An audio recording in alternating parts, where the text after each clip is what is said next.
Assalamualaikum warahmatullahi wabarakatuh, sahabat Al-Maghfirah channel yang dirahmati Allah, semoga kita semua selalu berada dalam lindungan dan rahmat-Nya. Hari ini kita akan menyelami sebuah kisah penuh makna dan pelajaran mendalam, sebuah kisah yang sering luput dari perhatian kita, namun menjadi detik paling menentukan dalam kehidupan manusia, saat ruh dicabut dari tubuh. Dalam video kali ini, kita akan mengangkat kisah nyata dan penuh hikmah, tentang apa yang sebenarnya dikatakan malaikat saat mencabut ruh orang-orang solih. Kisah ini bukan hanya menyentuh hati, tapi juga menggugah kesadaran kita untuk memperbaiki diri sebelum waktu itu datang. Tentu saja, sebelum kita mulai, jangan lupa untuk like, share, komentar, dan subscribe agar sahabat semua tidak ketinggalan kisah inspiratif berikutnya. Aktifkan juga lonceng notifikasinya ya, agar setiap konten kami bisa sampai ke layar Anda tepat waktu. Bayangkan saat malaikat datang menghampiri, bukan dengan kemarahan atau azab, tapi dengan wajah yang berseri dan kata-kata yang menyejukkan hati. Seperti apakah kalimat itu, dan bagaimana suasana saat ruh orang solih itu dicabut? Mari kita hayati kisah ini dengan hati yang terbuka. Semoga melalui kisah ini, hati kita tersentuh dan langkah kita semakin dekat menuju kebaikan dan ridha Allah. Siapkan diri Anda, karena kisah ini bukan hanya akan meneteskan air mata, tapi juga menggetarkan hati dan menyadarkan kita semua akan hakikat hidup yang sesungguhnya. Kita mulai perjalanan ruhani ini. Bismillahirrahmanirrahim. Malaikat maut, atau yang dikenal dengan nama Israel, alaihi salam, adalah makhluk Allah yang memiliki tugas khusus, mencabut nyawa setiap makhluk hidup. Tapi, tahukah Anda, malaikat maut tidak datang sembarangan, setiap kedatangannya sudah diperintahkan langsung oleh Allah. Untuk orang-orang solih, Allah mengutus Israel bersama malaikat lain yang membawa kabar gembira. Mereka datang dengan wujud yang menenangkan, cahaya yang lembut, dan senyuman yang menyejukkan. Ruh orang-orang yang beriman tidak akan merasa takut, justru merasa seperti akan pulang ke rumah. Dalam hadis riwayat Imam Ahmad, Rasulullah bersabda, jika seorang mukmin akan meninggal, datanglah malaikat dari langit membawa kafan dan wewangian dari surga. Mereka duduk sejauh mata memandang, lalu datanglah malaikat maut dan berkata, wahai jiwa yang tenang, keluarlah menuju ampunan dan keridaan Allah. Sungguh menakjubkan. Bayangkan, betapa indahnya ketika ruh kita disambut dengan kalimat tersebut, tidak ada rasa sakit yang menyiksa, tidak ada kegelapan yang menakutkan. Malaikat tidak hanya datang mencabut ruh, tetapi juga membisikkan janji dari Rabb-Nya, membawa kabar tentang taman surga yang sedang menanti, sebuah pelukan kasih dari alam akhirat. Ketika ruh dicabut, ia akan diletakkan dalam kafan surgawi, dan naik menembus langit satu demi satu, hingga sampai pada arsy Allah. Ruh tersebut dikenalkan dengan namanya yang paling mulia, lalu disambut oleh malaikat langit dengan sanjungan. Namun perjalanan ruh ini belum selesai, ia akan dikembalikan ke kuburnya, untuk memulai babak kehidupan alam barzah. Di sana, nikmat kubur akan menjadi teman setia bagi ruh orang-orang yang solih. Betapa luar biasanya penghormatan yang diberikan Allah kepada hambanya yang bertakwa, dan semua itu bermula dari satu kalimat, wahai jiwa yang tenang. Kemuliaan orang-orang solih tidak hanya terlihat saat hidup mereka, tapi juga saat ruh mereka dicabut. Tidak sedikit dari para ulama dan salihin yang wajahnya bersinar saat wafat, senyuman menghiasi wajah mereka, bahkan aroma wangi menyebar dari jasadnya.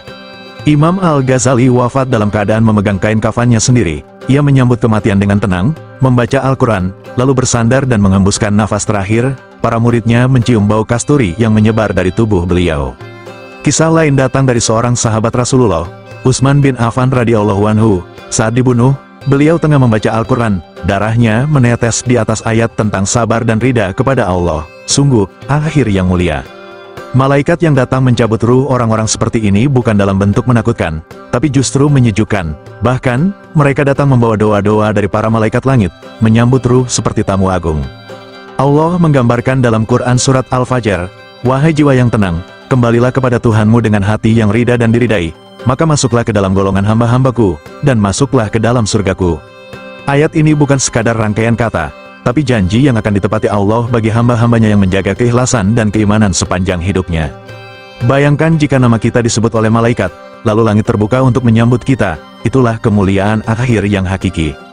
Namun untuk sampai ke sana, tentu ada perjalanan panjang yang harus ditempuh. Kita perlu meneladani para kekasih Allah dalam menjaga amal, lidah, hati, dan hubungan dengan manusia. Jangan pernah menganggap enteng amalan kecil, karena mungkin justru dari amalan itulah pintu surga terbuka. Begitu ruh orang solih tercabut, malaikat membawanya naik ke langit. Dalam sebuah hadis disebutkan bahwa ruh orang mukmin akan dibawa oleh malaikat dan disambut oleh para penjaga langit satu persatu. Mereka memuji ruh itu, menyebutnya dengan nama terbaik yang biasa dipakai saat hidup di dunia. Malaikat penjaga langit pertama bertanya, ruh siapakah ini yang harum baunya dan bercahaya wajahnya? Malaikat yang membawanya menjawab, "Ini adalah ruh si Fulan bin Fulan." Lalu dibukalah pintu langit, dan ruh itu disambut dengan pujian dan doa.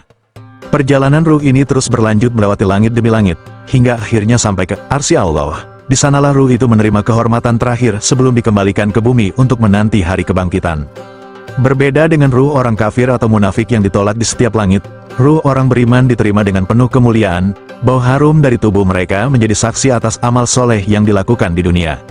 Sungguh, ini adalah bukti nyata bahwa setiap amal akan dibalas, setiap air mata dalam sujud akan dihargai, dan setiap pengorbanan karena Allah tidak akan sia-sia. Setiap kali ruh orang mukmin dibawa, bumi pun bersedih. Ia bersaksi bahwa ruh itu dahulu pernah sujud di atasnya, menangis karena Allah, dan tidak menyombongkan diri. Langit pun menangis kepergiannya, karena ruh itu adalah kekasih Allah yang selalu meninggikan asmanya. Semua makhluk bersaksi atas kebaikannya. Di saat inilah kita harus bertanya pada diri kita, akan seperti apakah keadaan kita ketika malaikat maut datang? Adakah kita akan disambut dengan lembut, atau dengan azab yang mengerikan? Setelah dipersilakan menghadap Allah, ruh orang beriman dikembalikan ke tubuhnya di dalam kubur. Disitulah dimulainya kehidupan alam barzah, alam yang tidak kasat mata namun sangat nyata bagi ruh. Malaikat Munkar dan Nakir datang menanyai ruh tersebut, "Siapa Tuhanmu? Siapa nabimu? Apa agamamu?" Ruh orang beriman menjawab dengan tenang, "Tuhanku Allah, nabiku Muhammad, dan agamaku Islam." Jawaban itu bukan hasil hafalan, tapi karena iman yang kuat yang telah tertanam sepanjang hidupnya. Hatinya telah dipenuhi keyakinan dan keikhlasan, sehingga ia tidak bingung ketika ditanya. Lalu dikatakan kepadanya, "Tidurlah seperti tidurnya pengantin yang tidak dibangunkan kecuali oleh orang yang paling ia cintai." Kuburannya dilapangkan sejauh mata memandang, dan ia mendapat taman dari taman-taman surga. Ia melihat tempat tinggalnya di surga, dan ruhnya hidup dalam kenikmatan hingga datang hari kiamat. Tidak ada rasa takut, tidak ada penyesalan, hanya kedamaian yang menyelimuti. Sebaliknya, orang yang tidak beriman atau bermaksiat sepanjang hidupnya akan menjawab dengan ragu, bingung, atau tidak bisa menjawab, maka kuburnya disempitkan, dan dibukakan kepadanya pintu neraka. Inilah pembeda antara orang yang menjaga amal dan orang yang melalaikan Allah. Bahkan setelah mati pun, balasan amal langsung dimulai. Sungguh, kematian bukan akhir, tapi awal dari kehidupan sejati. Maka, bagaimana mungkin kita lalai dari mempersiapkannya? Kisah pencabutan ruh orang solih ini mengajarkan kita bahwa kehidupan sejati adalah setelah kematian. Dunia hanyalah tempat persinggahan, kehidupan abadi ada di alam akhirat, dan kualitas hidup di sana ditentukan oleh amalan di dunia. Ruh orang solih diperlakukan istimewa bukan karena status sosial, kekayaan, atau popularitasnya, tapi karena keikhlasan hatinya, amal solehnya, dan ketakwaannya kepada Allah. Satu sujud bisa menyelamatkan kita dari kesempitan kubur. Satu ayat Al-Quran yang kita baca dengan ikhlas bisa menjadi cahaya saat ruh kita diangkat. Satu sedekah yang tulus bisa menjadi penghalang dari api neraka. Maka, mari kita tanyakan pada diri kita, apakah amal kita cukup untuk menjadikan malaikat tersenyum saat menjemput ruh kita? Apakah hati kita cukup tenang untuk menyambut kematian? Kematian tidak mengenal usia, ia tidak menunggu kita bertaubat. Karena itu, sekaranglah waktunya untuk kembali.